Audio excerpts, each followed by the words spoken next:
This is True Crime Stories for Sleep. In the quiet suburbs of Bronxville, New York, a boy once watched his father charm a room full of strangers. The man had an effortless grace, a salesman's smile, and a voice that could turn no into yes with a single laugh. To that boy, his father was larger than life, a man who could sell anything, win anyone, and make the world bend, if only for a moment. But beneath the polished suits and big dreams, the cracks were already forming. The family didn't know it yet, but their perfect picture was about to splinter. And from those broken pieces would emerge one of the most brilliant and notorious con men in modern history, Frank William Abagnale Jr. Before we dive into this story, make sure to subscribe, like, and tell us in the comments where you're listening from. These true stories of deception, survival, and redemption come alive because of you. Now let's begin with the boy who ran away and the life that turned lies into art. Frank was born in 1948, the third of 4 children. His father, Frank Sr., was the kind of man people never forgot. He owned a stationery business, but his real talent was persuasion. Politicians, business owners, socialites, everyone seemed to love him. His mother, Paula, was French, elegant and soft-spoken, devoted to her husband and children. The Abagnales lived well, not rich but comfortable. Frank Jr. adored his father and followed him everywhere. When his father spoke, the boy listened. When he laughed, the boy laughed too. He wanted to be just like him.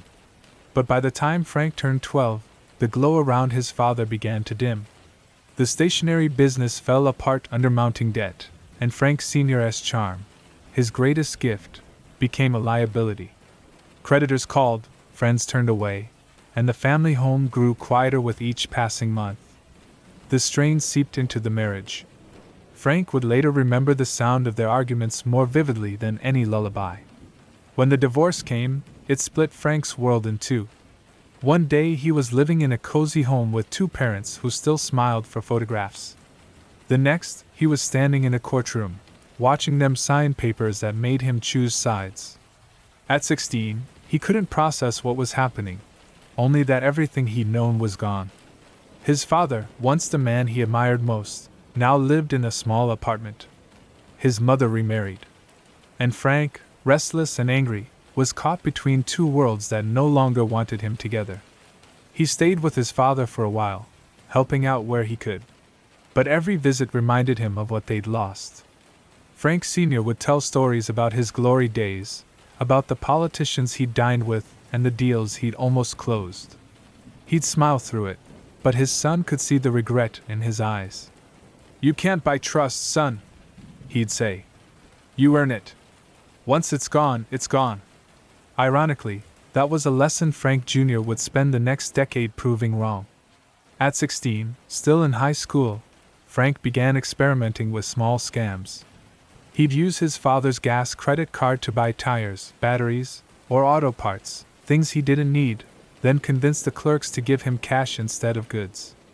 It wasn't sophisticated, but it worked. He was clever, polite, confident, traits that made adults underestimate him. By the time the credit card statements arrived, Frank had racked up hundreds of dollars. His father was devastated. "You're better than this," he told him.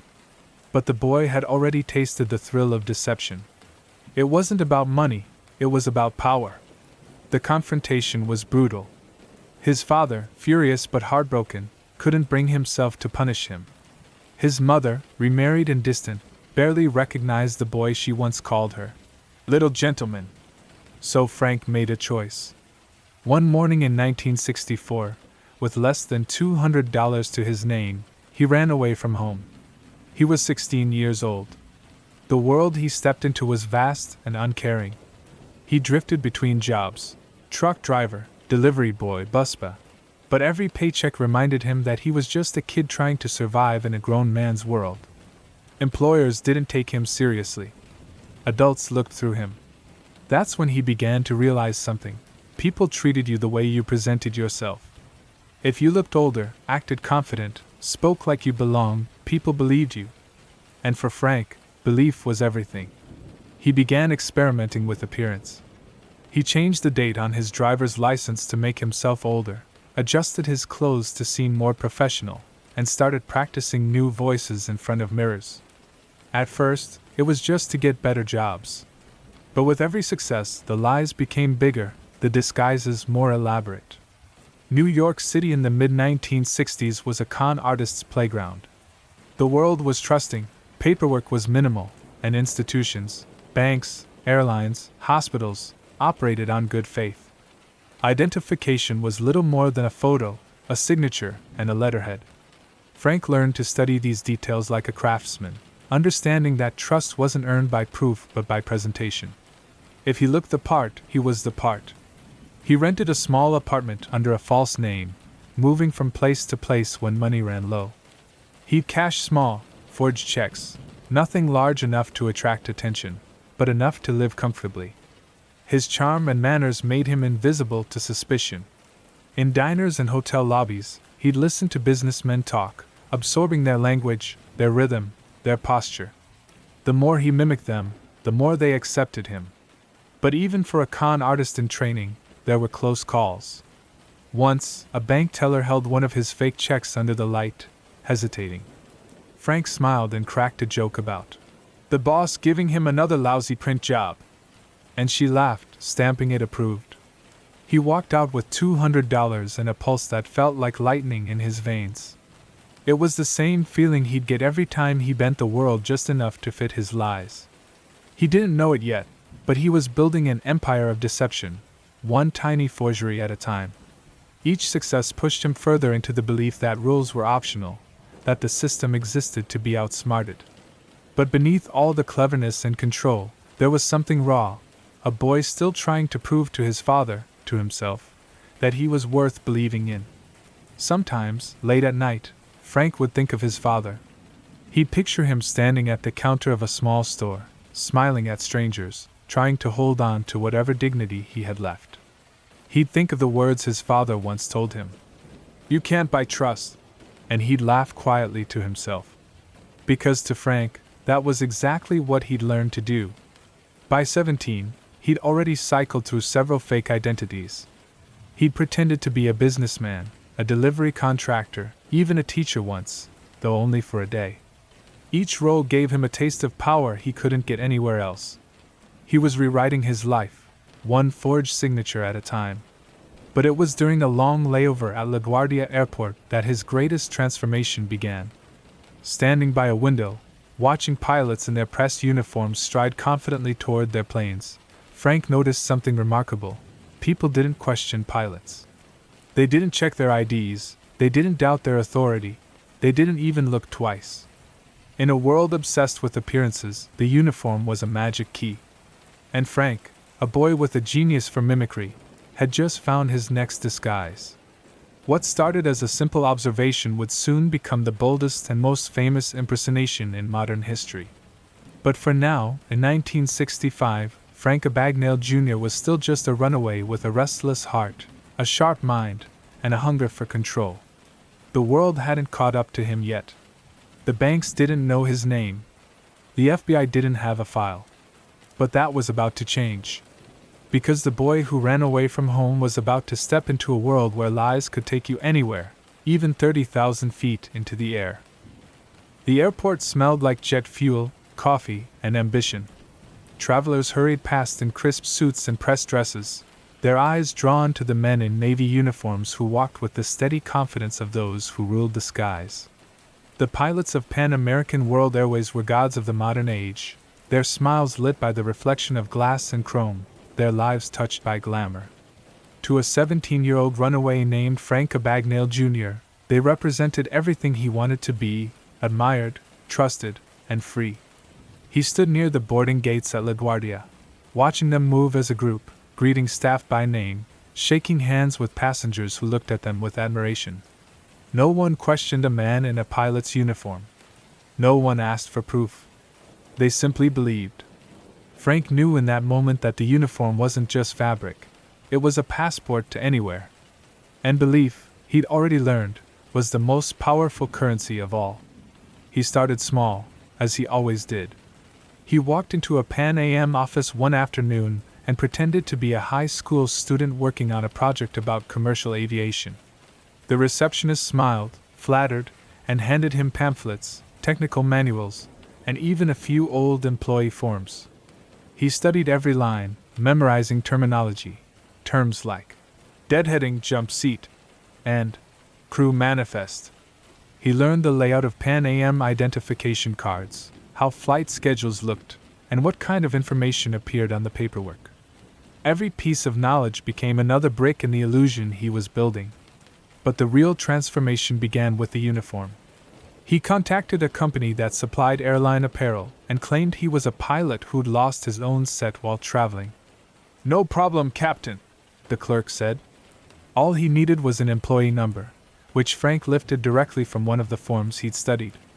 Within a week, a box arrived at his hotel containing a tailored navy suit, brass buttons, and a Pan Am insignia that gleamed like gold under the light.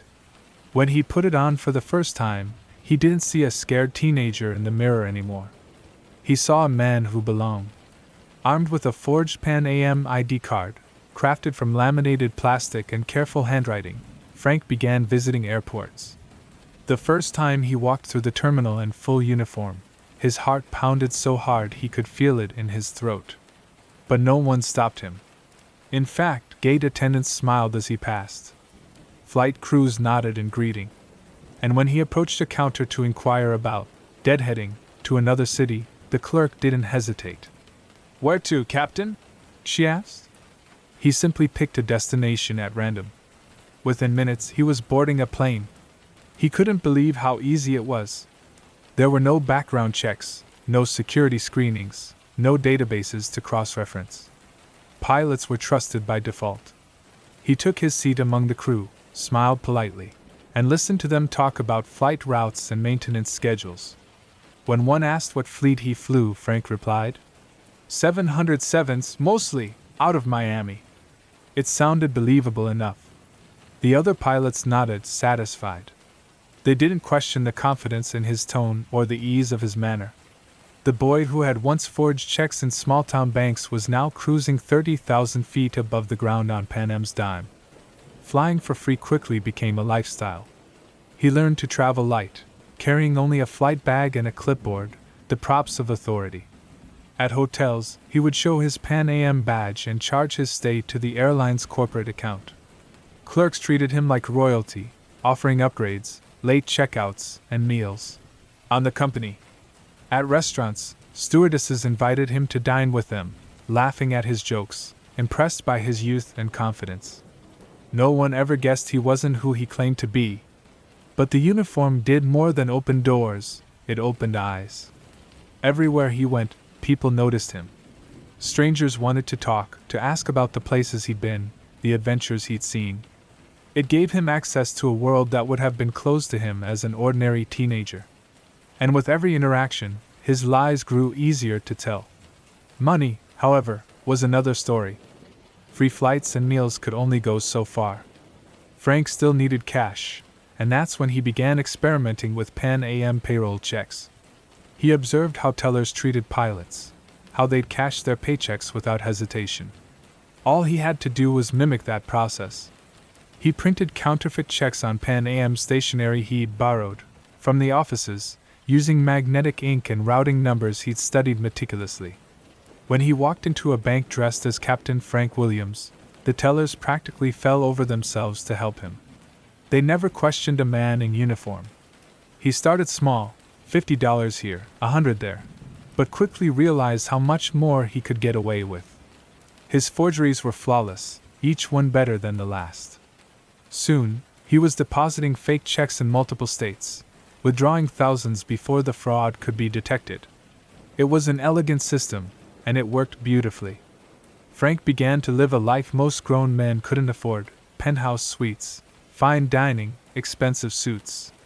The banks were confused. Pan Am payroll checks kept surfacing all over the country, but the names, signatures, and serial numbers were inconsistent. The FBI began to take notice. Reports flooded in from cities across the United States: Miami, Atlanta, Chicago, Los Angeles. Witnesses all described the same thing: a confident, well-dressed pilot with a charming smile. Some said he was tall, others short, some said he was in his 30s, others swore he was barely out of college. No one realized they were all describing the same person.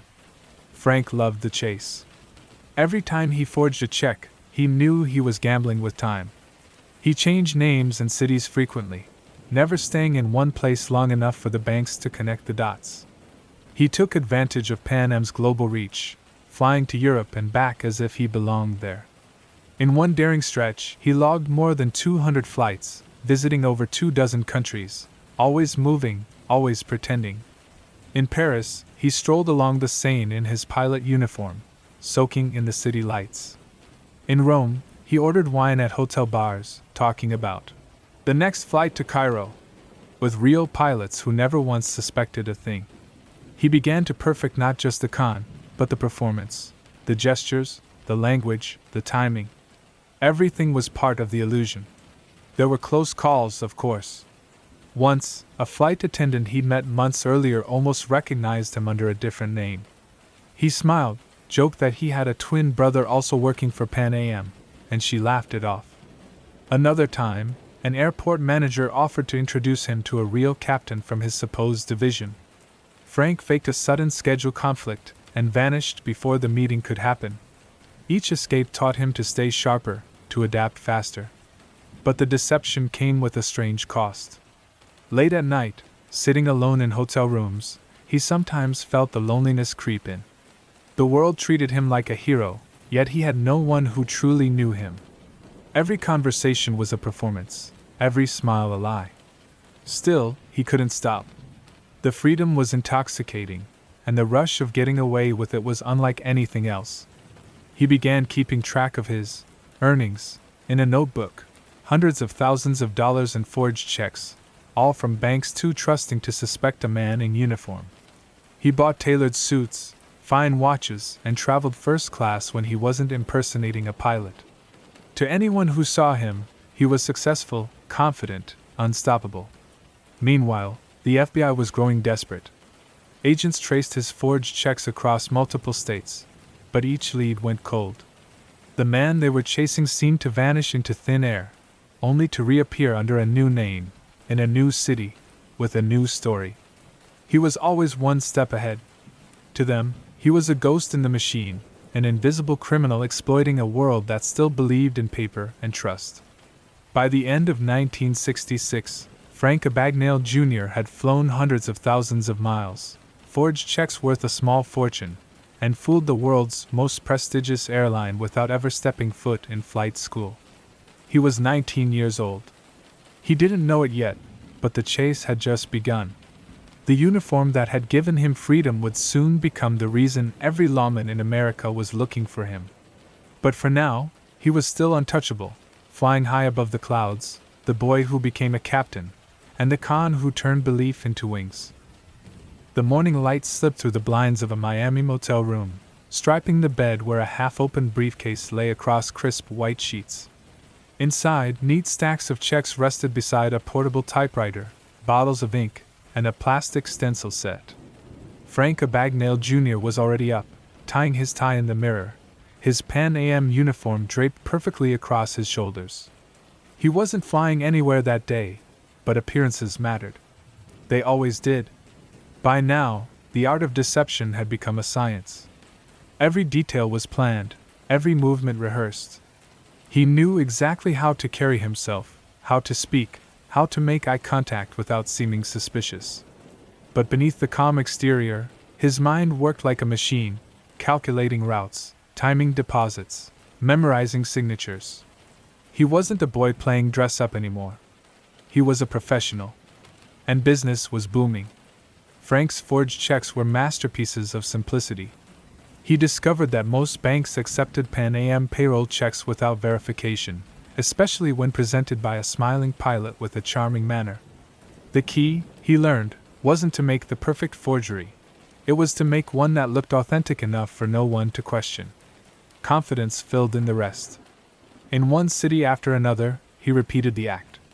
He'd arrive dressed in his pilot uniform, walk into a bank near the airport, and chat casually with the tellers. They liked him instantly. He asked about flight schedules, weather delays, or how their morning was going before pulling a folded check from his pocket. "Just need to cash this before I head to the terminal," he'd say, flashing that practiced smile. No one doubted him. Why would they? He was polite, professional, and wore the uniform of a trusted institution. The teller stamped his checks, handed over the money, and wished him a safe flight. By the time they realized something was off, if they ever did, Frank was already halfway to another city, using another name, with another story. But success bred confidence, and confidence bred risk. He started experimenting with different techniques, opening bank accounts under aliases, depositing counterfeit checks, and withdrawing funds before they cleared. He created fake companies, printed legitimate-looking stationery, and used bank routing numbers from real institutions to mask the fraud. Each step made him bolder. Each con became more refined. Frank's genius wasn't just in the forgery, it was in his understanding of people. He knew how to read a room, how to make others lower their guard. When he noticed bank tellers were friendlier to regular customers, he started frequenting the same branches, bringing them donuts or chatting about flights. When he realized managers rarely questioned confident young men in uniforms, he made sure to carry himself like someone who had somewhere important to be. It was a performance, and he was the star. In New Orleans, he charmed an entire hotel staff into believing he was a Pan Am executive, staying there on layover. The front desk clerk comped his suite. The concierge arranged dinners and local tours. Even the manager shook his hand and thanked him for his service to the airline. Every meal, every drink, every luxury, all charged to Pan Am's corporate account. He began to attract attention, not from suspicion, but from admiration. People wanted to be around him. Women found him mysterious and exciting. Men respected him, or at least the image he projected. Yet behind the polished surface was a restless energy, the constant awareness that the walls could close in at any moment. He lived out of suitcases, never staying in one city longer than a week. His life had become a blur of airports, hotels, and forged documents. One night in Los Angeles, sitting at a bar near the airport, he met a group of real pilots swapping stories about international routes. They asked what fleet he flew. He smiled, ordering another drink, and answered with confidence. "Mostly the 707s, though I've been trying to get transferred to Europe." They nodded in understanding, and for a moment, he felt like he belonged among them. But belonging was always temporary. Every conversation had an expiration date, every smile an edge of danger. Still, he couldn't stop. He was making thousands of dollars a week, sometimes more. He was barely 20 years old. The FBI, meanwhile, was drowning in reports. Banks across the United States were filing fraud complaints with identical details: Pan Am checks, similar handwriting, a polite young man in uniform. It didn't make sense. How could one person be in Atlanta, Chicago, and San Francisco within the same week? Agents suspected a ring of forgers, a coordinated group targeting financial institutions nationwide. In truth, it was just Frank, one man who had mastered the system so completely that even federal investigators couldn't see the pattern. He continued to evolve his methods. He started using bank night drops, depositing fake checks into newly opened accounts after hours, then withdrawing cash the next morning before the banks processed the paperwork. The trick worked flawlessly. He'd take advantage of the float time between banks, exploiting every bureaucratic delay. Frank wasn't greedy for luxury, not at first. What he wanted was control. Every con was a game of wit and nerve, a test of how far he could go before someone noticed.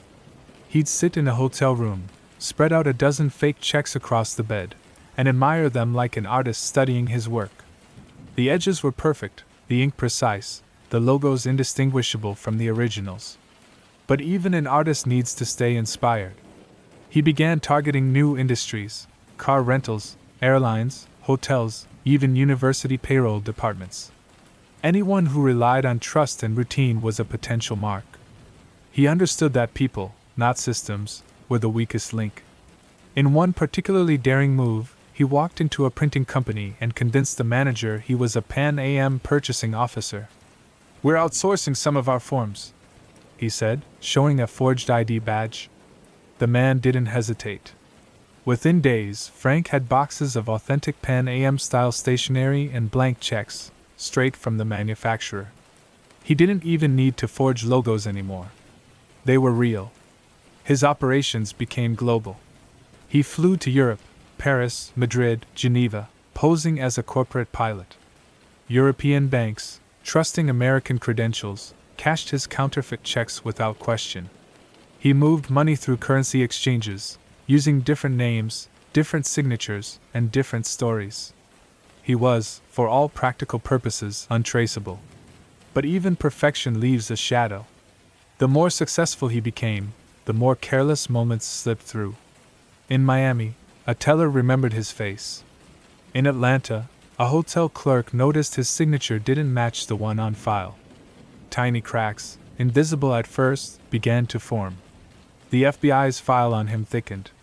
A name surfaced: Frank Williams. Another alias, another trail. Back in New York, FBI agent Joseph Shea studied the evidence with growing fascination.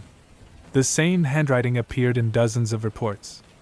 The same Pan Am reference numbers. Whoever was behind it, Shea realized, wasn't a team. It was one person, a young man who understood systems better than the people running them. Shea made it his mission to catch him. But Frank was already ahead. He stopped using the same name twice, rotated states weekly, and learned how to change his identity faster than the Bureau could print wanted posters. In a world without digital databases, he was a phantom. He slipped through cracks that no longer exist today. Despite the growing risk, he couldn't resist pushing further. He began experimenting with cashier's checks and traveler's checks, learning to forge international currency transfers. He bought a portable embossing machine to mimic the raised seals used by banks. Every new trick felt like an evolution, a step closer to something legendary. And yet, beneath the thrill, something darker brewed. There were nights when he couldn't sleep, when the weight of lies pressed down on him like turbulence mid-flight. The money, the attention, the freedom, it all came with a cost. He couldn't call his parents, couldn't return home, couldn't stop looking over his shoulder. Still, every morning he put on the uniform. Every day he walked through another terminal, smiling at flight attendants, tipping porters, charming clerks. The world believed in him, and belief was everything. By late 1967, Frank Abagnale Jr. had forged checks worth over $1 million, spread across more than 20 countries. Banks, airlines, and law enforcement were chasing ghosts, while the boy in the pilot's uniform kept flying free. He was 21 years old, and his legend was only just beginning to take shape. The night was heavy with Georgia humidity, the kind that clung to your skin and slowed your thoughts. Frank Abagnale Jr. sat in the driver's seat of a rented Chevrolet, staring at the soft glow of hospital lights in the distance. He was 21, restless, and cornered by his own success. The pilot act had run its course. Banks were catching on. His face was beginning to circulate in FBI memos. Every airport, every teller, every hotel clerk, it all carried a trace of danger now. He needed to disappear. He needed to become someone new. He'd arrived in the small town of Riverbend on a whim, hiding from the noise of cities and the eyes of law enforcement. For weeks, he drifted quietly, paying cash, keeping his head down. Then one evening, over dinner in a local diner, he overheard a conversation that changed everything.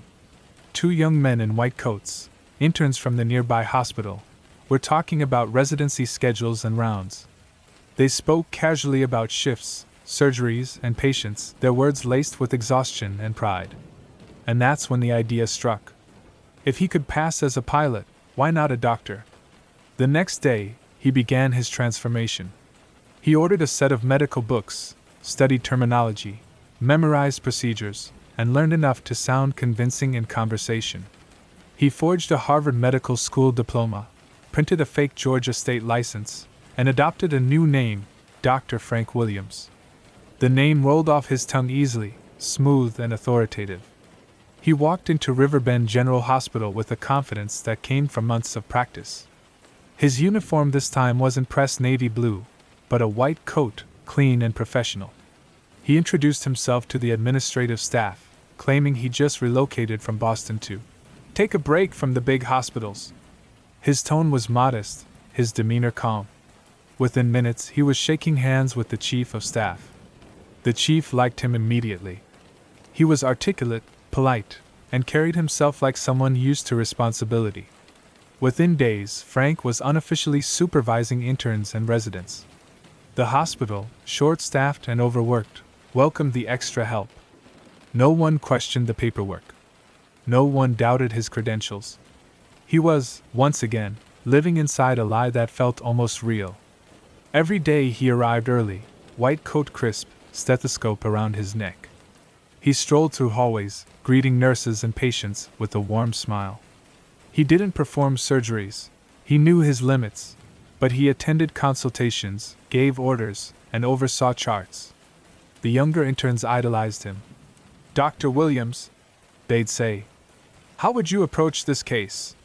He'd lean forward, thoughtful, and repeat something he'd read the night before from a medical textbook. It always sounded authoritative enough.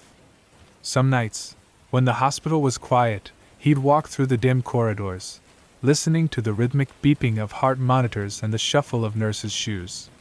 He felt powerful, respected, and strangely peaceful. For the first time, his life wasn't about running. It was about existing inside a role that gave him purpose. He even made friends.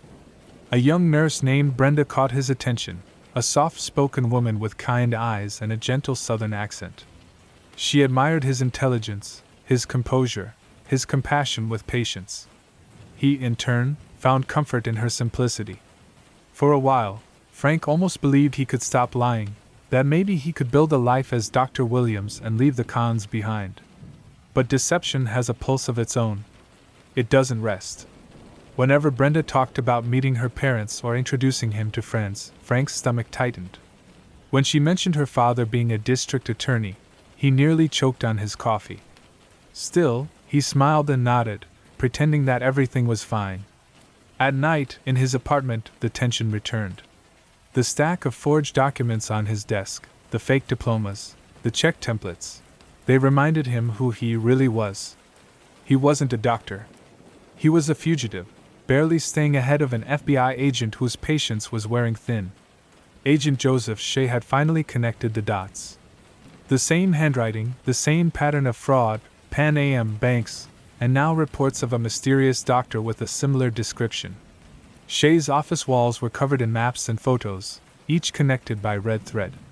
He didn't know where Frank was yet, but he was getting closer. The hunt had become personal. Meanwhile, Frank's charade grew more dangerous. One afternoon, a child was brought into the ER with a broken arm. The attending doctor was unavailable, and all eyes turned to Frank. "Dr. Williams, can you take a look?" a nurse asked, panic in her voice.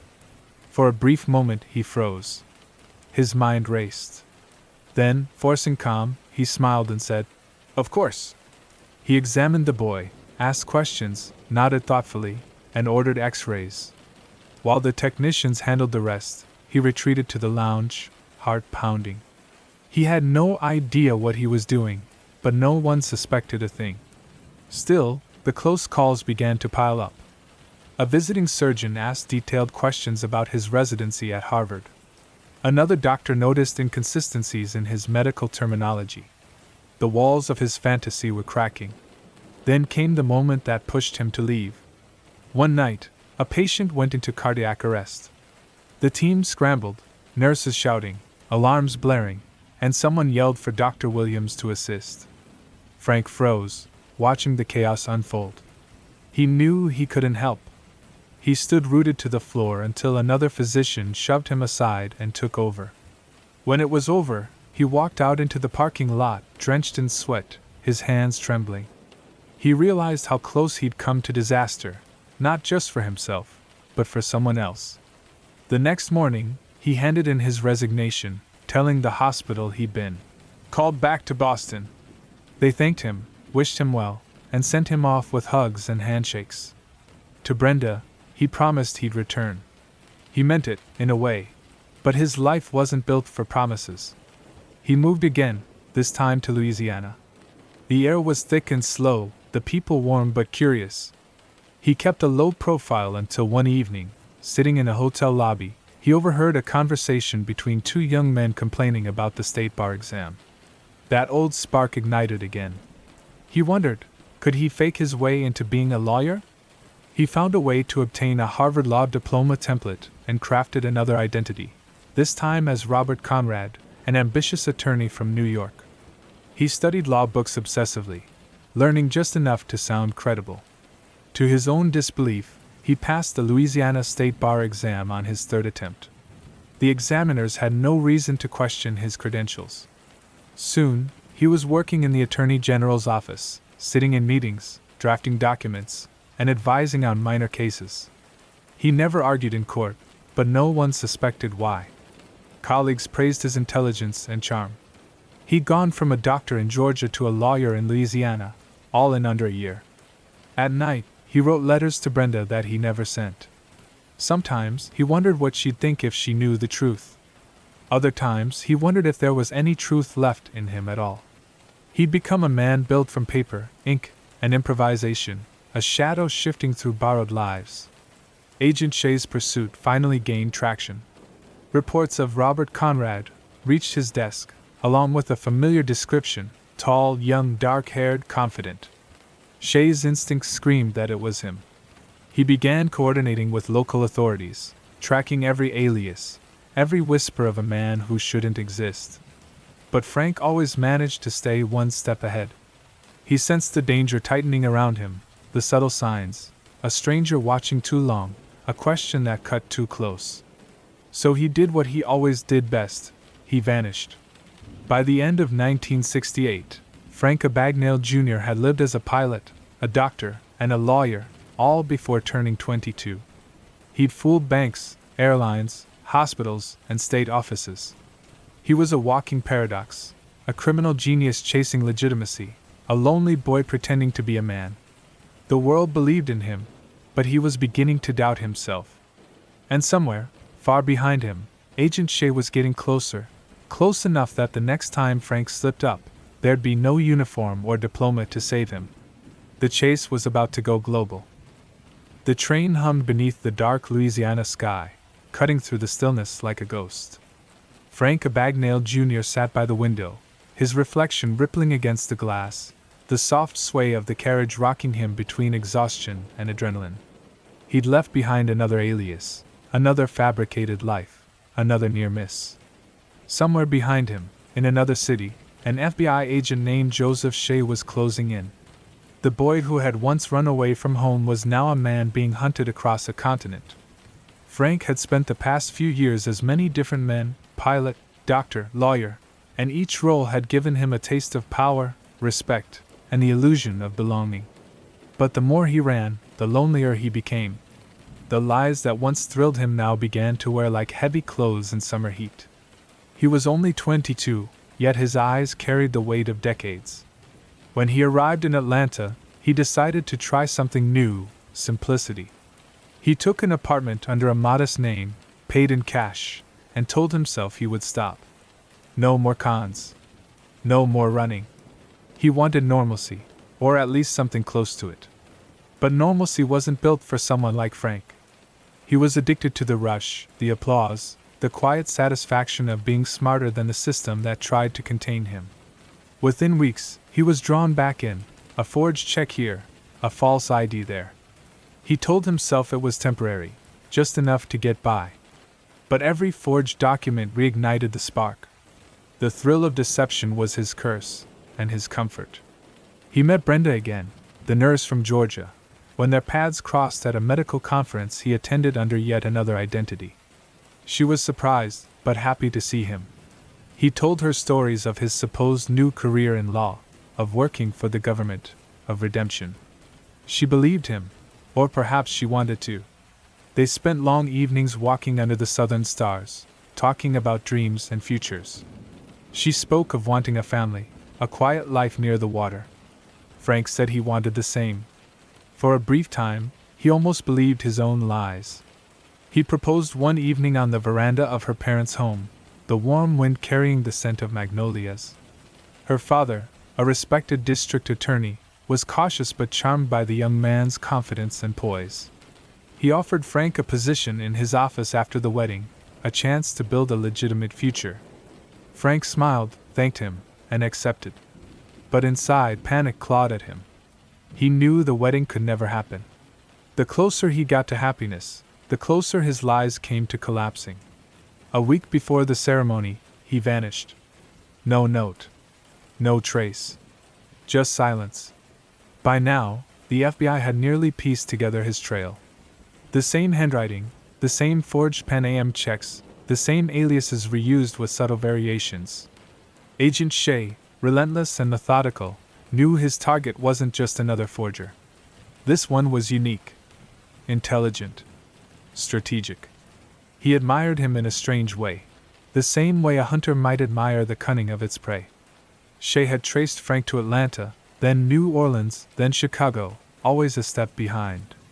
He interviewed tellers, hotel staff, and clerks. They all described the same thing, a polite young man with a smile that made you trust him instantly. He didn't seem like a criminal, one banker said. He seemed like someone who belonged anywhere he went. Meanwhile, Frank took his schemes overseas. Europe, he thought, would be safer. The systems were different, the banks more trusting, the authorities slower to communicate.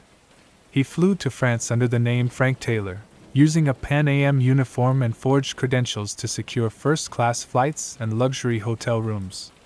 Paris, Madrid, Geneva, each city became a new stage for his elaborate charade. Europe in the late 1960s was a con man's paradise. Borders were porous, bank communication was slow, and officials relied heavily on paper verification. Frank exploited it all. He cashed counterfeit checks at banks that still valued personal introductions over technology. He walked into hotels and signed bills to accounts that didn't exist. The money flowed as easily as the champagne at the bars where he spent his evenings. But freedom abroad came with isolation. He'd sit at cafes along the Seine, watching couples pass by, feeling a strange emptiness beneath the noise of the crowd. He had everything he'd once dreamed of: money, travel, admiration, yet he was utterly alone. Every friendship was temporary, every smile rehearsed. His entire world was built on pretending. The FBI soon caught up, this time with help from Interpol. Shea coordinated with law enforcement agencies across Europe, sending out bulletins and photos. "The suspect is an American male in his 20s, the memo read, posing as an airline pilot. Consider him nonviolent but extremely persuasive. Frank sensed the tightening net. The casual glances of strangers began to feel like surveillance. He changed hotels every few nights, altered his handwriting, even dyed his hair. He told himself he was just being careful, but deep down, he knew the chase was nearing its end. In Sweden, he narrowly escaped arrest after a suspicious banker contacted authorities. Frank had already left the country by the time police arrived at his hotel, his room stripped bare, the window left open. He fled south through Germany, using fake papers to cross borders. Each step felt heavier than the last. He was running out of names, out of faces, out of luck. By the time he reached Montpellier, France, he was exhausted. He found a small apartment on the outskirts of town, pretending to be a freelance writer. For weeks, he kept a low profile, cashing only small checks to avoid attention. But habits die hard. The longer he stayed put, the more restless he became. Eventually, he returned to the banks, smaller ones, less suspicious, easier to charm. It was a small mistake, but it was enough. One afternoon, as he waited in line at a local branch, a woman's voice called his name, not the one he was using, but his real one. "Frank?" He turned slowly. Standing there was a flight attendant he had dated years earlier during his Pan Am days. She smiled uncertainly, then froze as recognition set in. "Frank Abagnale," she whispered, stepping back. He tried to laugh it off, but her expression hardened. She left quickly, clutching her purse, and he knew instantly what she would do. That night, he packed his things, ready to leave. But the police were faster. French authorities surrounded his building before dawn, sirens wailing through the narrow streets. He tried to run, but there was nowhere left to go. When they dragged him out, he looked less like the confident con man of legend and more like what he truly was, a young man who had finally run out of disguises. In the French prison where they held him, the walls were damp and the air thick with despair. He shared a cell with hardened criminals, men who stared at him with contempt and curiosity. His health began to fail. The charm, the wit, the confidence, all of it faded in the cold, gray light of the cell. For the first time, he was nobody. Back in the United States, Agent Shea received the telegram he'd been waiting years for. Subject apprehended in France.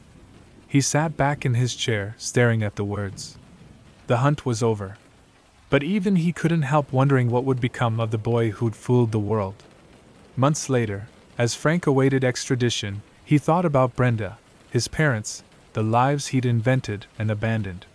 He thought about all the people who had believed in him, not because of what he'd done, but because of how he'd made them feel. In a strange way, that had always been his greatest con, not the checks, not the papers, but the illusion of sincerity. He was 23 years old, and his story, the one he had written out of lies, luck, and audacity, had finally caught up with him. But the world hadn't heard the last of Frank Abagnale Jr. Not yet. The walls of the French prison were slick with moisture, cold stone that seemed to breathe despair. In the dim light of dawn, Frank Abagnale Jr. sat on the edge of a cot that sagged under his weight, his Pan Am uniform long gone, his hands trembling with hunger and exhaustion. The cell smelled of rust and rot, of stale bread and unwashed bodies. Outside his barred window, the gray sky promised another day of nothing. For the first time in his young life, there were no aliases left to hide behind. No uniforms, no forged checks, no smiles to open doors. Just the sound of dripping water and the low hum of voices echoing down the corridor. He was 23 years old, and already felt ancient. The French legal system had little sympathy for charm or youth. The judges saw no brilliance in his crimes, only deceit. They sentenced him to prison without ceremony. He had lived like a ghost, crossing borders and stealing identities. But now, behind these walls, there was nowhere left to run. Days blurred into weeks, weeks into months. His once slick hair grew long and matted. His hands, once steady enough to craft flawless forgeries, shook uncontrollably. He lost weight rapidly, his body breaking under the diet of bread crusts and watery soup. The guards called him Le Petit Américain, the little American, sometimes with amusement, sometimes with disgust. In moments of stillness, he thought about his father, the man he'd once idolized. He remembered standing beside him at business meetings as a boy, watching him shake hands and charm clients. His father had taught him about trust, about persuasion. Maybe too well. When Frank's schemes had started years earlier, he justified them as survival. But now, sitting in a freezing cell, he saw them for what they were, a desperate attempt to rebuild the confidence he had lost when his family fell apart. After months of illness and neglect, his health began to collapse. His skin turned pale, his teeth loosened, his chest rattled when he breathed. When an American consular official visited the prison, they barely recognized him. "That can't be the same man," the official said quietly, staring at the frail figure behind the bars. But it was. It was Frank Abagnale Jr., stripped of the persona that had carried him across the world. Eventually, American authorities intervened. The French agreed to extradite him to Sweden, where he faced additional fraud charges. The Swedes, far more humane, transferred him to a cleaner facility. He regained some strength, though the cold Scandinavian air bit through his thin clothes. His days were quiet, filled with reading and reflection, and for a while, it seemed the story of Frank Abagnale Jr. might end there, another forgotten criminal in a foreign cell. Then came the United States. When he was finally flown back to America, federal marshals escorted him in chains. Reporters snapped photos as he was led through the airport, the once glamorous pilot now reduced to a shadow. The press loved the irony. The boy who had flown first class on Pan Am was returning home as a prisoner in handcuffs. His sentence was 12 years at a federal penitentiary in Petersburg, Virginia. The place was vast and gray, a fortress of steel and stone. Inside, the inmates eyed him with suspicion. Word spread quickly, the kid who conned the world. Some respected him, others resented him. But prison was no place for charm. Here, strength came from silence. Frank learned quickly to stay out of trouble. He worked quietly in the laundry, kept his head down, and tried not to draw attention. But the guards knew who he was. Some treated him with curiosity, others with contempt. "You're that fancy Czech boy," one of them said. "How's that working out for you now?" Frank didn't answer. Yet even in confinement, his mind didn't stop working. The endless monotony of prison life gave him time to think, to remember, to regret. He began to study the very systems he'd once exploited. He analyzed how checks were verified, how identification was processed, how banks tracked fraud. He realized that for all his cunning, he had never been fighting people. He'd been fighting procedures, patterns, and gaps in human behavior. One day, during routine processing, a prison warden brought him a stack of forged checks confiscated from other inmates. "You seem to know this stuff," the warden said. "Tell me what's fake and what's not." Frank spread the papers across the table and examined them with the precision of a craftsman. Within minutes, he pointed out the flaws: mismatched routing numbers, incorrect ink weights, micro-perforation inconsistencies. The warden was impressed. "You should be working for the Bureau," he muttered. It started small, the warden asking questions, then the FBI sending samples for analysis. Frank became an unofficial consultant, helping authorities understand how forgers operated. For the first time, his talent wasn't being used to deceive, but to protect. Then, one morning, a familiar name appeared in his life again. Joseph Shea. The FBI agent who had hunted him for years walked into the prison, briefcase in hand, and sat across from him. The two men regarded each other in silence. Shea looked older, more tired, but there was a glint of satisfaction in his eyes. Frank, thinner and paler than before, managed a faint smile. "You've caused me a lot of paperwork," Shea said finally. "I was never trying to make it personal," Frank replied softly. Shea chuckled. "It became personal the day you outsmarted half my field office." He paused, leaning forward. "You know, for someone who ran circles around us, you could do a lot of good on the other side." At first, Frank thought he was joking. But Shea was serious. The FBI needed experts who understood the evolving methods of financial crime. Someone who could see the loopholes before criminals did. Someone like Frank Abagnale Jr. It wasn't a full pardon, but a proposition. If Frank agreed to assist the Bureau in fraud prevention, he could work under supervision instead of serving the rest of his sentence behind bars. He accepted. Under Shea's watchful eye, Frank began analyzing counterfeit checks, explaining the psychology behind scams, and teaching agents how to detect deception. His insights were unlike anything the Bureau had encountered. He spoke not as a scholar, but as someone who had lived the crime. Slowly, respect replaced suspicion. Still, freedom came with boundaries. He lived under strict conditions, reporting daily, unable to travel or earn freely. But the world outside those prison walls was intoxicating. He could breathe again. Walk without shackles. See the sky without bars. He threw himself into his work. He designed anti-fraud systems, advised banks, and trained agents. Every report he wrote carried the weight of his past. Each forged signature he analyzed was a mirror reflecting the life he'd left behind. Sometimes, in quiet moments, he'd sit across from Shea, sharing stories not as adversaries, but as two men bound by strange respect. Shea never fully trusted him, not at first, but over time, something like friendship formed.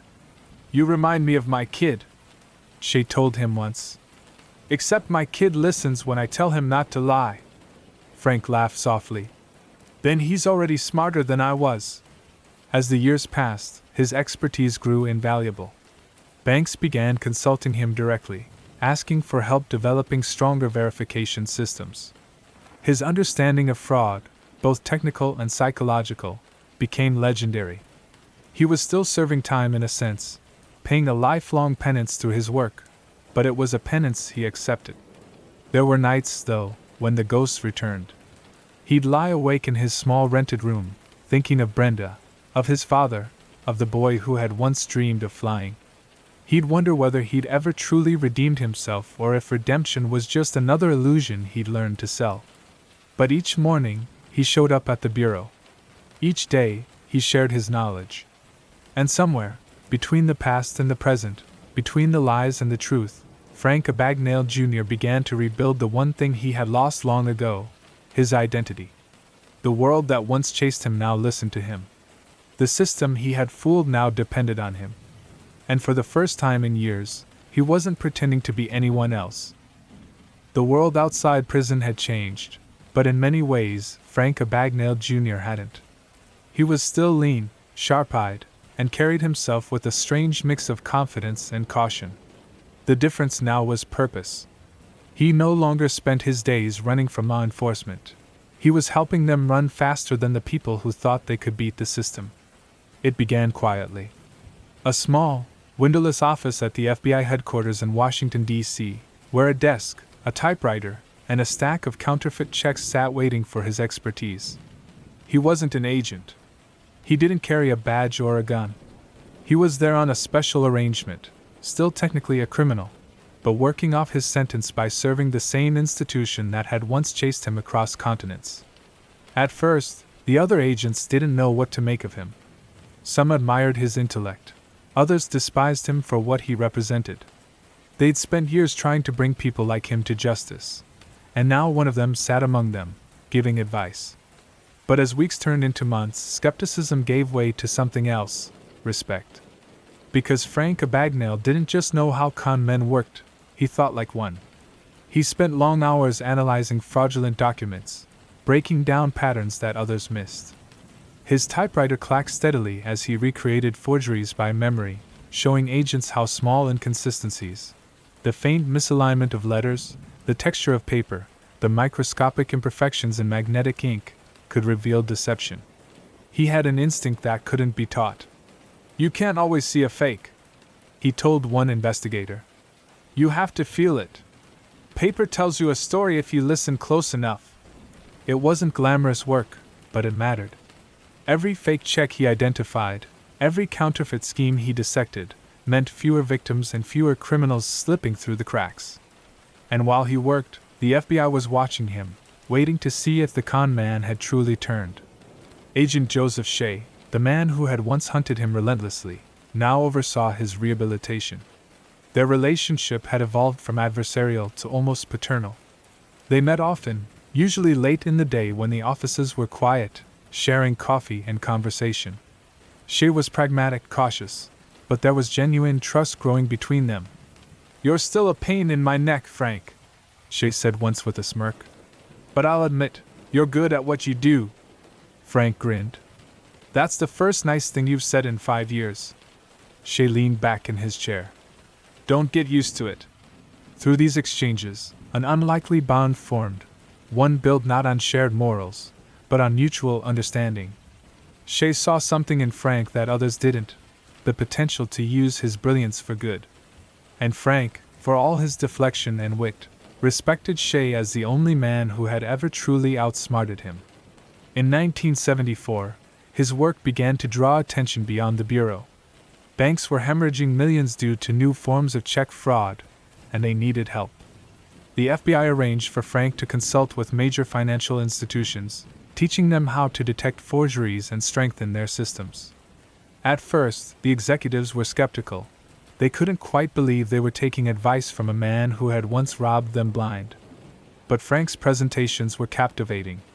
He spoke with the same confidence that had once charmed hotel clerks and airline managers, but now it was backed by insight and humility. He explained how criminals exploited human trust, how visual cues and social pressure made even experienced tellers overlook red flags. "It's not about intelligence," he said during one seminar. "It's about human behavior." People want to believe what looks familiar. The irony wasn't lost on him. Years earlier, he'd lived by those same principles, deceiving people not through threats or violence, but by manipulating trust. Now, he was teaching others to recognize the illusion before it consumed them. Still, he lived under supervision. Every movement was monitored, every paycheck scrutinized. He earned little, enough to get by, but freedom itself was payment enough. He rented a modest apartment near Quantico, Virginia, and began piecing together a quiet life. But rebuilding a reputation was harder than escaping one. Some nights, he'd walk the streets alone, replaying memories he wished he could erase, the lies, the faces of those he'd fooled, the father he never got to see again. Sometimes, he'd dream about flying, the roar of jet engines, the shimmer of polished wings under sunlight. But in those dreams, he wasn't running anymore. He was going home. His relationship with the Bureau deepened. By 1976, he was offered a more formal role, a chance to continue working as an advisor, this time as a civilian employee. It wasn't a pardon, but it was trust. He accepted immediately. His life now revolved around preventing the very crimes he once perfected. It was a strange form of poetic justice, and he embraced it fully. Word of his transformation spread. Reporters began digging into his past again, this time with fascination rather than condemnation. The story of the teenage con artist who became a crime-fighting consultant was irresistible. TV producers wanted interviews, newspapers wanted headlines. But Frank kept his distance from publicity. He didn't want fame, he wanted redemption. He often said he was lucky to have been caught young. "If I'd been 10 years older, I'd have ended up a real criminal," he told one interviewer later. "But I was just a kid playing a dangerous game." Still, not everyone believed his transformation. Some saw it as another act, a long con for sympathy. The FBI watched carefully, but his consistency silenced the doubters. Frank didn't just work hard, he worked honestly. He refused to exploit his past for gain, and when opportunities came that could have made him rich overnight, book deals, media appearances, he declined most of them. Yet the story of his past had a power of its own. In 1977, a journalist named Stan Redding approached him with a proposal, a book based on his life. Frank hesitated. He didn't want to glorify his crimes, but he also knew that telling his story truthfully might serve as a warning to others. Together, they began working on what would become Catch Me If You Can. Redding listened for hours as Frank recounted his adventures: the pilot hoax, the doctor disguise, the lawyer con, the near misses, the endless chase. But behind every thrilling tale, there was an undertone of regret. Frank insisted the book should capture that truth, that for every clever ruse, there had been loneliness and fear. He wanted readers to understand that his life had never been glamorous. It had been desperate. When the book was published in 1980, it was an instant success. Readers were captivated by the idea that a teenager had fooled entire institutions and evaded the FBI for years. Some called him a genius, others a fraudster with luck on his side. But what struck people most was the ending, the redemption. The boy who once lived by deception now lived by honesty. Still, Frank kept his distance from the spotlight. He continued working quietly with banks, corporations, and law enforcement, traveling from city to city to give lectures on fraud prevention. His charisma, once a weapon, had become a tool for education. He could walk into a room full of executives, tell them exactly how he would have conned them, and then teach them how to stop someone like him. In private moments, he often thought of Agent Shea. Their relationship had evolved into genuine friendship, a bond forged from pursuit and trust. Shea became a mentor, a grounding force. When Shea fell ill in the late 1970s, Frank visited him frequently. On one of those visits, Shea told him quietly, "You're doing good work, Frank. Don't ever stop proving that people can change." Frank nodded. "You believed in me before anyone else did. I won't waste that." When Shea passed away, Frank attended the funeral, standing quietly among the agents who had once viewed him as an enemy. He didn't speak. He didn't need to. The man who had once hunted him had helped save him, and Frank never forgot that debt. As the years passed, his reputation shifted from criminal to consultant, from fugitive to teacher. He still carried the scars of his past, the guilt, the shame, the memories of the boy who had run too far, but he had finally stopped running. Now, when he looked in the mirror, he didn't see the con man, the pilot, or the fake doctor. He saw a man who had learned the hardest lesson of all, that the truth, once embraced, could be more powerful than any lie. And somewhere in the background of his quiet redemption, the faint echo of jet engines still lingered, a reminder of the young man who once flew the world, chasing everything except himself. The man who had once spent his youth forging signatures and identities now sat across from a room full of FBI recruits, his voice steady and deliberate. The lecture hall was silent, the audience captivated. He didn't use notes. He didn't need to. Every word came from memory, hard-earned and painfully honest. The story of how a boy from New Rochelle, New York, had conned airlines, banks, and businesses across the world before the age of 21 wasn't just a story anymore. It was a lesson. Frank Abagnale Jr. was no longer the hunted. He was the teacher, the expert, the man who had learned every weakness in the system and now worked tirelessly to close those gaps. Decades after his arrest, his transformation had become something remarkable. Not just rehabilitation, but reinvention.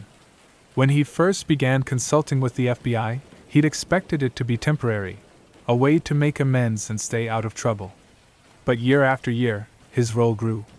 What began as analyzing fake checks turned into advising on corporate fraud, cybercrime, and identity theft, crimes that evolved just as fast as the world around them. By the early 1980s, his name had become synonymous with security and prevention. He worked closely with banks, law enforcement, and even Fortune 500 companies, quietly shaping how modern financial institutions protected themselves. Yet, for all his expertise, he never forgot the past that had led him here. He spoke to young agents not from a place of superiority, but from understanding. "You have to think like a criminal to catch one," he would tell them, pacing slowly across the floor. "But the difference between me then and you now is that you have a choice, a responsibility, to use that knowledge for good." The recruits always listened. They'd seen his story in newspapers, heard the myths about the boy who once impersonated pilots and lawyers, but in person, he was calm, grounded, and deeply human. His humor still shone through, but it was tempered with humility. The years had softened his once sharp edges. He often began his talks with a confession. "I was a kid who ran from his problems," he would say. "I thought if I was someone else, I could escape the pain of who I really was." And in those words, even the toughest agents found something relatable. The understanding that crime often starts not with greed, but with loss, fear, and the desperate need to belong. Outside the bureau, Frank built a new life for himself. He married a woman named Kelly, a quiet, kind-hearted nurse who met him long after his days as a con man had ended. Unlike the women in his past, Kelly didn't know the boy who had stolen identities or flown around the world pretending to be someone else. She knew the man who worked long hours, who spoke softly, who avoided crowds and always double-checked the locks on their doors. For the first time, Frank found stability, not in a forged identity, but in honesty. They settled in Tulsa, Oklahoma, where he continued his work through a consulting firm he founded, Abagnale and Associates. The firm specialized in fraud prevention and secure document design. Banks, corporations, and government agencies sought him out, not as a novelty, but as an authority. He helped create systems to prevent the very crimes he once committed, advising on everything from check design to computer-based fraud detection. Irony followed him everywhere, but he accepted it. He even found comfort in it. Each recommendation, each security improvement, was a small step toward repayment for the chaos he had once caused. "Every day I get up and work to fix what I broke," he would say quietly. "That's all I can do." Still, his past lingered like a shadow that refused to fade. Some law enforcement officials never trusted him fully, while others considered him one of the Bureau's greatest assets. He understood both perspectives. Trust, after all, was the one currency he had spent a lifetime counterfeiting, and now he was trying to earn it back, one day at a time. In 1982, his story reached a new level of fame with the publication of Catch Me If You Can, the book he co-wrote with journalist Stan Redding. While many readers were captivated by the daring escapades, Frank focused on what came after, the lessons, the regrets, and the slow climb toward redemption. He gave interviews reluctantly, always steering the conversation away from glamour. "People see the fun parts," he said once, "but they don't see the loneliness, the guilt, the years lost to running." He never made excuses for what he had done. Instead, he used his platform to warn others about how easily deception could thrive. He lectured to universities, corporations, and even at high schools, using humor and self-awareness to reach audiences that might have tuned out a traditional lecture. He would stand before crowds of young students and say, "I'm not here to impress you. I'm here to remind you that every shortcut costs you something you can't get back."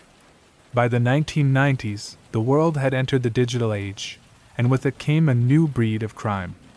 Counterfeit checks gave way to computer fraud, data breaches, and identity theft. Frank adapted quickly. He studied encryption, digital authentication, and emerging forms of cybercrime long before they were widely understood. He warned banks that technology would only make fraud faster, not smarter, and that human trust would remain the weakest link in any system. His predictions proved prophetic. Corporations began to realize that their biggest vulnerability wasn't in their code, it was in their people. The same psychology that allowed a young Frank Abagnale to talk his way past security guards in the 1960s was now being used by hackers over the phone and internet. He became one of the first experts to define and teach what is now called social engineering, the art of manipulating people into giving away confidential information. When he lectured on the subject, he spoke from lived experience. "Technology changes," he'd say, "but people don't.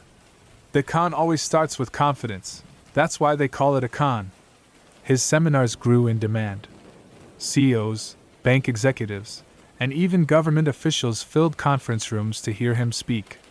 He'd walk on stage in his tailored suit, smile warmly, and begin not with statistics, but with stories that humanized deception, that peeled back the layers of how fraudsters thought and why people believed them. There was always laughter, then silence, then reflection. Because behind every scam, Frank reminded them, there were victims, real people who lost their savings, their jobs, or their sense of safety. His relationship with the FBI continued to deepen. For decades, he served as a consultant, working closely with agents on fraud investigations and system vulnerabilities.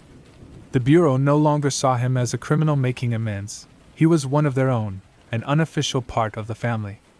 Even as new technologies emerged, the core of his message stayed the same. You can't secure a system until you understand how it can be broken. By his 50s, Frank had done something few men in history ever could. He had rewritten his own legacy. The teenager who once wore fake uniforms and false names was now invited to the White House to advise on national security measures against fraud. He trained agents for the Secret Service, the IRS, and the Department of Defense. He worked with major software companies to develop early identity verification systems. Each new project was another piece of redemption, another chapter in the story that had started with a runaway boy searching for control. But despite the success, Frank remained humble. When people called him a genius, he shook his head. "A genius doesn't go to prison," he'd reply with a small smile. "A genius doesn't destroy people's trust. I was just a kid who made terrible decisions and was given a second chance." That second chance defined the rest of his life. In quiet moments at home, he would sit with his sons and tell them stories, not about glamour or adventure, but about the value of honesty.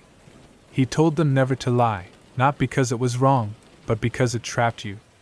"You lie once," he said, "and then you spend the rest of your life lying to protect that lie. Before you know it, you don't even remember who you are." His sons grew up knowing who their father had been, but more importantly, who he had become. And that, to Frank, was everything. By the end of the century, his name had come to represent not fraud, but forgiveness. The FBI still called on him for advice. Banks still used his systems. And every time he walked into a lecture hall or conference room, he carried the quiet pride of a man who had not escaped justice, but earned his peace through it. And when the lights dimmed after each talk, and the applause faded, Frank Abagnale Jr. would sometimes pause, close his eyes, and remember the boy who once ran through airports, clutching a forged ID and believing he could fly forever. He smiled then, because in a way, he had finally learned how to fly, not on stolen wings, but on the strength of truth. It had been more than 3 decades since Frank Abagnale Jr. forged his first check, and the boy who once slipped through airports and hotels like a ghost was now a man whose name carried an entirely different kind of weight. By the late 1990s, Frank's story had become the stuff of modern legend, whispered about in classrooms, recounted in boardrooms, and studied in law enforcement training centers across the world. His life had moved from scandal to redemption, from criminal to consultant, and now, it was on the verge of becoming something even stranger, a story told on the silver screen. It began, as many things in Frank's life did, with a phone call he wasn't expecting. On the other end was a producer from Hollywood who had read his 1980 autobiography Catch Me If You Can and believed it could become a film. Frank had heard that before. Over the years, several studios had expressed interest, but nothing ever came of it. He didn't think much of it this time either. "My life isn't a movie," he said with a half-smile. "It's a long apology." But this time, the project had momentum. The story had captured the imagination of filmmaker Steven Spielberg, who saw in it not just a tale of crime and pursuit, but a coming-of-age story about identity, loneliness, and redemption. It wasn't about a thief. It was about a boy searching for connection. When Frank heard Spielberg's name, he was hesitant. He didn't want his past romanticized, didn't want his mistakes turned into spectacle. He agreed to meet, but with caution. The meeting took place in Los Angeles, in a quiet office overlooking the studio lot. Frank arrived in a conservative suit, still carrying himself with the reserved discipline of a man who had spent years earning back trust. Spielberg was warm and genuine, greeting him not as a subject, but as a collaborator. "Your story," he told him, "isn't about a con man, it's about survival. About someone trying to find his place in a broken world." For the first time, Frank heard his life described not through the lens of guilt, but through understanding. They spoke for hours. Frank told him what it had felt like to be 16, watching his parents' marriage crumble, feeling his father, his hero, fall from grace. He talked about the loneliness of pretending, the exhaustion of lying, and the emptiness that followed every success. "I wasn't proud of any of it," he said softly. "I was scared. I was just a kid who didn't know how to stop running." Spielberg listened quietly, taking notes. "Then that's the story we'll tell," he said finally.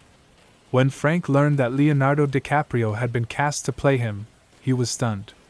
DiCaprio, at the height of his career, had built a reputation for portraying complex, conflicted men. But could anyone truly understand the fear that came from living behind 1,000 faces? Frank wasn't sure.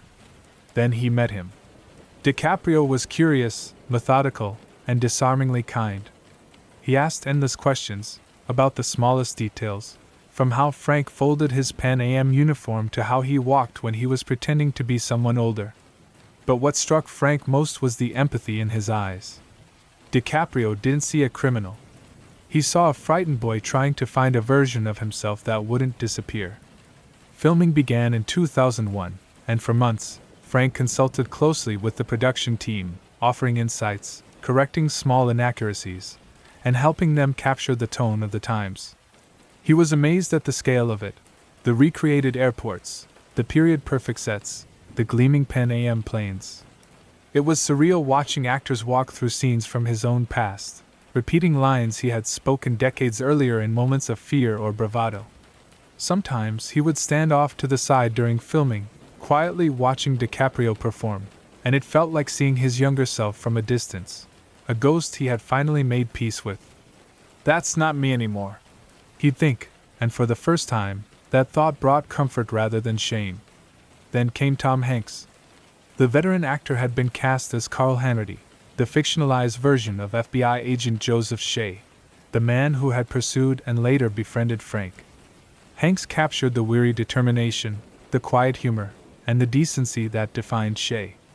When Frank first met him on set, he smiled and said, "You remind me of him." Hanks grinned. "That's the idea." The two men spent hours discussing the real relationship between Frank and Shea. "He was the only person who ever looked at me and saw the kid I could have been," Frank said. "He didn't hate me. He didn't even pity me. He just saw me." When the film was finally released in December 2002, Frank sat quietly in a darkened theater beside his wife and sons, unsure what to expect. As the opening credits rolled, he heard the jazzy, playful score swell through the speakers, and then, suddenly, his life unfolded on the screen.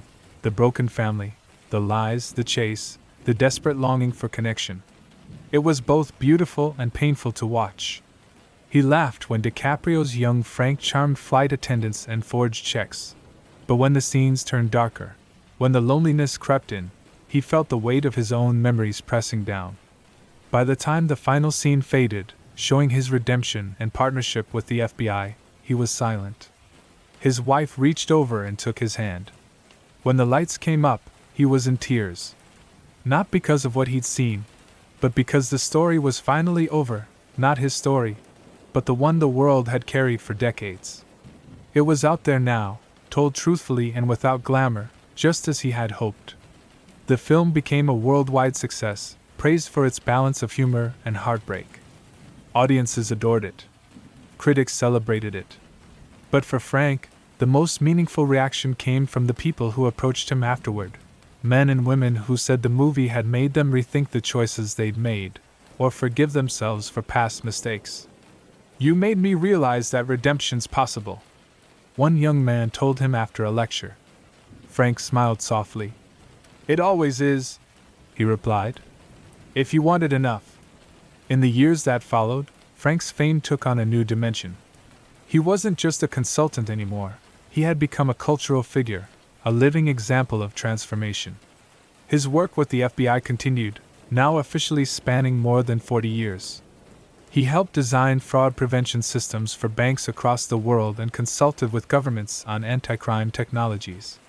He advised tech companies on cybersecurity, helping to build digital defenses that traced their origins back to his understanding of deception. And yet, through it all, he remained humble.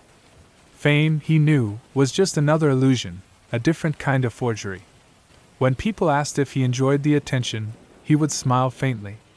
"The only thing I ever wanted," he'd say, "was to be honest." He rarely spoke about money or success. What mattered to him were the quiet things: his marriage, his sons, the chance to sit across from an FBI class and talk about the value of integrity. He still lectured regularly, still told his story, not to entertain, but to educate. Sometimes young recruits would ask him if he ever missed the thrill, the adrenaline of his old life. He'd shake his head. "I've felt real freedom," he'd answer. "It doesn't come from getting away with something. It comes from knowing you don't have to run anymore." He never stopped crediting the people who had believed in him, his wife, his mentor Joseph Shea, and the bureau that had given him purpose when the world might have discarded him. "They didn't have to trust me," he would say. "But they did. And I've spent every day trying to deserve it." Years later, when the movie was re-released on streaming platforms, new generations discovered his story. They saw a young man played by DiCaprio running through airports, dodging the law, and smiling as if he could outrun the world. But those who looked deeper saw something else: the boy behind the smile, the loneliness beneath the charm, and the redemption that would take a lifetime to earn. Frank Abagnale Jr. became a symbol not of crime, but of transformation, a living proof that even the most flawed beginnings can lead to meaningful ends. And in the quiet corners of his life, when the lights of fame dimmed and the applause faded, he found peace in the simplest truth of all: that honesty, once lost, could still be found, if you were willing to spend your life searching for it. By the time the 21st century reached its second decade, The boy who once wore a Pan Am uniform and smiled his way through forged checks had become a man few would recognize from those days. Frank Abagnale Jr. was older now, with a calm, deliberate way of speaking and the faint trace of a southern lilt that softened his words. The sharp edges of youth had been replaced by reflection. The chaos that once defined his life had been replaced by quiet purpose. Yet wherever he went, from FBI conferences to university stages, the same question always followed him: how did you do it? He never answered with pride. Instead, he'd adjust his glasses, take a slow breath, and tell them that the real question wasn't how he did it, but why. Audiences leaned forward, expecting tales of glamour and trickery. Instead, they heard about a lonely teenager trying to keep his family together, who ran so far from heartbreak that he lost sight of himself. "I wasn't chasing money," he would say softly. "I was chasing love that I didn't know how to ask for." Frank's life after Catch Me If You Can wasn't the end of the story. If anything, it was the beginning of the one that mattered most. After decades of working with the FBI, he had built a second career as one of the world's leading experts in fraud prevention. His knowledge, born from deception, refined by remorse, became a tool for justice. He developed programs to identify forged documents, designed systems to detect check fraud, and later, helped shape security protocols for digital banking. The same brilliance that once exploited weakness now fortified trust. He traveled constantly, moving through airports not as a fugitive, but as a consultant with government clearance. He smiled at the irony every time he passed through TSA, the uniformed officers, the scanners, the meticulous ID checks. "If these had existed back then," he'd sometimes joke, "I wouldn't have made it past New York." But underneath the humor was something deeper: gratitude. He understood the gift of walking through those gates without fear, of boarding a plane under his real name. His lectures became legendary, blending sharp intelligence with quiet humility. He spoke not as a preacher, but as a man who had been on both sides of the law. "There's no such thing as a born criminal," he would say. "There are only people who make bad choices, and people who give them a chance to make better ones." Universities invited him to speak to students of law, business, and ethics. Corporate executives hired him to advise on fraud detection. Law enforcement agencies across continents treated him as an authority. But when he was alone, in hotel rooms between flights, he sometimes looked out at the city lights below and thought of how easily his life could have ended differently. He still carried with him the image of his father, a man with a kind smile and endless optimism, who had believed in dreams until the world took them from him. Frank often said that everything he became, good or bad, began with his father. "He taught me charm," he'd say. "But he also taught me how fragile dignity can be." When his father died suddenly in 1972, Frank was still in prison. He never got the chance to say goodbye. Even after decades, that loss remained a quiet ache beneath the surface. It was, perhaps, the one thing he could never rewrite. But he did build something new. His marriage, begun in the shadow of his past, became his foundation. His wife had met him when he was still serving time, not the charming impostor of his youth, but the humbled man rebuilding his life one truth at a time. "She believed in the person I was trying to become," he would say. Together, they raised 3 sons. Frank rarely spoke publicly about his family, guarding their privacy, but when he did, his tone changed, softer, lighter. "They're the reason I stayed straight," he'd smile. "Because every morning, I wake up and get to be dad, not a headline." He instilled in his sons what he had learned the hardest way possible: that reputation is borrowed, but integrity is earned. "I've spent more than 50 years trying to be the man I pretended to be," he often told them. "And every day, I get a little closer." The world changed around him. The old tricks, forged checks, printed IDs, were replaced by cyber crimes, digital breaches, invisible theft. Yet in every lecture hall and security symposium, Frank reminded people that technology didn't create deception, people did. "Every scam," he'd say, "still starts with trust. That's the one thing no machine can protect you from." His insights were valued not only for their technical brilliance but for their humanity. He wasn't warning about numbers or systems. He was warning about people, about the ease with which we deceive ourselves. In 2010, the FBI honored him for over 35 years of service, making him one of the longest-running consultants in Bureau history. Many of the agents in attendance had grown up hearing his name, not as a wanted man, but as a mentor. Some of them, inspired by his story, had joined the Bureau because of it. Standing at the podium, Frank looked out at the sea of uniforms and badges and felt something he hadn't felt since childhood, a sense of belonging. He began his speech simply. "I stand here not as the man I was," he said, "but as the man you helped me become." The applause that followed was long, but Frank didn't bask in it.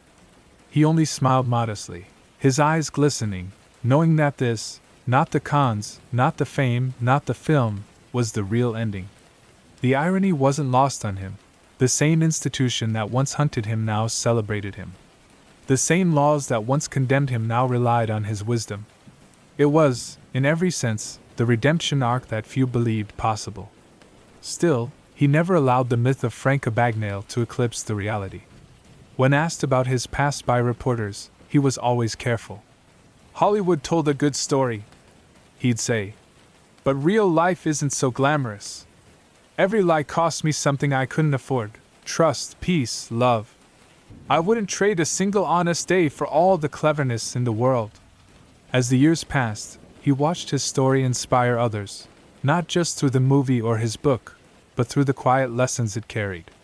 In schools, teachers used Catch Me If You Can to discuss ethics and accountability. In prisons, inmates read it as proof that even the most broken beginnings could be rebuilt. And in the FBI Academy, his lectures became part of the training curriculum, a testament to the power of transformation. By his 70s, Frank began to slow down. The constant travel, the speaking tours, the long hours had taken their toll. But he never stopped writing. Late at night, in his office, surrounded by old case files and photographs, he typed quietly, reflecting on a life that had defied every expectation. He once wrote, "My life began when I stopped running. Until then, I was only pretending to live." Sometimes, when he spoke to young people, he would end with a story from his youth, a small one, almost too ordinary to notice. He'd describe standing in an airport at 16, wearing a cheap suit, watching pilots walk by, and wishing he could be one of them, someone respected, trusted, admired. "What I didn't realize," he'd say, "was that I could have been all of that without pretending. I just didn't believe it yet." And then he'd pause, look out over the room, and smile. "The truth," he'd say softly, "will always take you further than any lie ever could." It wasn't an ending. Frank Abagnale Jr.'s life never fit neatly into one. It was a journey, from fraud to forgiveness, from illusion to integrity. He had spent his youth fooling the world, but his adulthood proving that people can change, that even the most improbable redemption is possible. And somewhere, in the quiet of his later years, surrounded by the family he had built and the legacy he had earned, Frank found what he'd been searching for since the day he ran away from home. Not money, not recognition, but peace. The kind that comes only when a man finally tells the truth, and never has to run again.